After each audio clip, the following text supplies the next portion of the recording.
qiyaastii maalin kasta ugu yaraan 360,000 oo qof ayaa ku soo beera dunidan aan ku noolnahay. guud ahaan 24 saacadood ugu yaraan 15 milyan oo qof ayaa u dabaaldega dhalashadooda.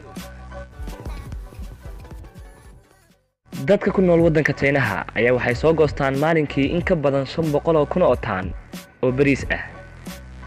guud ahaan deegaanada ku nool caalamka ayaa waxay dhigaan 190 milyan oo kumood 24 saacadood.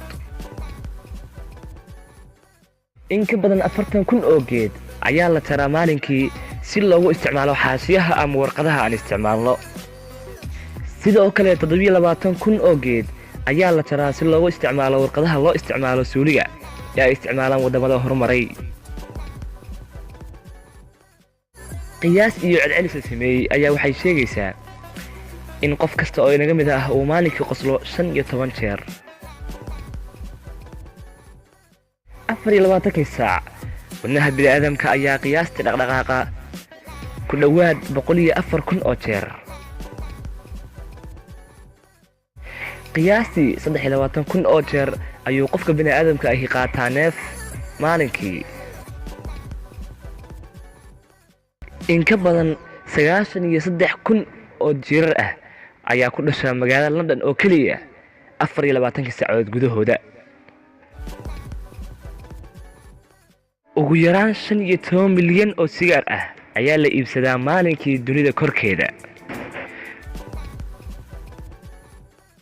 qofka bini'aadamka ah ayaa la qiyaasaa inuu 20 daqiiqo ku lumiyo maalinkii musqusha dhexdeeda. 0.35 milimitir ayay timaheenu kor u baxaan 24 saacadood gudahooda. qiyaas la sameeyay ayaa sheegaysa in 7 dhul gariir iyo 18,000 oo dabayl ah ay ka dhacaan dunida daafaheeda 24 saacadood.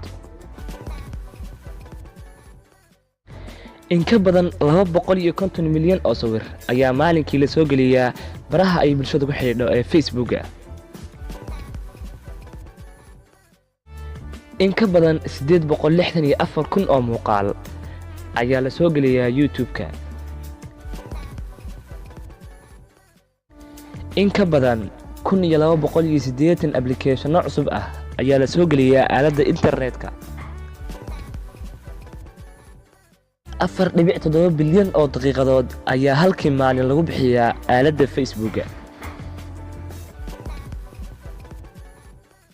celcelis la sameeyay ku dhawaad 1,100 goobo ganacsi oo cusub ayaa maalinkii albaabada loo furaa dunida.